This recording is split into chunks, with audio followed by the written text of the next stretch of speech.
कराची के बाद रुख करते हैं सरगोदा का, जहां बराबरी पार्टी के रहनुमा और हल्का PPSC से सूबाई असम्बली के उम्मीदवार हाकिम अली ने अपनी इंतखाबी मुहिम का आगाज़ कर दिया। इसी सिलसिला में एक तकरीब का इनेकाद भी किया गया। इस हवाले से हमसे जानते हैं बिग न्यूज़ के नुमाइंदा सदफ खान की इस रिपोर्ट में। इस मौका पर उम्मीदवार बराए सूबाई असम्बली हल्का PPSC हाकिम अली ने कहा कि अवामी राब्ता मुहिम के सिलसिले में पहले मरहले में हर यूनियन काउंसिल में जाऊंगा, जबकि दूसरे मरहले में हर गांव में जाकर जवाद अहमद का पैगाम पहुंचाऊंगा। इनका कहना था कि बराबरी पार्टी का मंशूर दीगर तमाम जमातों से ज्यादा असर रखता है और यही वजह है कि तहसील भर के नौजवान फोन कॉल के जरिए मुझे अपनी हिमायत का यकीन दिला रहे हैं। उन्होंने कहा कि बराबरी पार्टी एक आम आदमी की पार्टी है। हमारा मकसद मिडिल क्लास लोगों को इलेक्शन के जरिए असम्बलियों में लाना है। मेरी मिडिल क्लास तबके से गुजारिश है कि मुझे सपोर्ट करें। कैमरामैन महविश इकबाल के साथ सदफ मलिक, बिग न्यूज़ सरगोधा।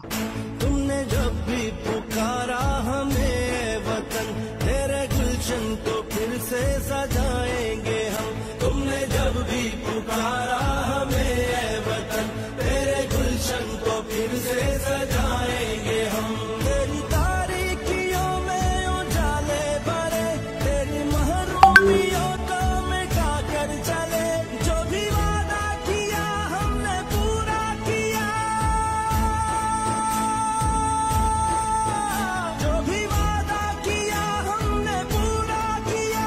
जो कहा है वो करके दिखाएंगे हम।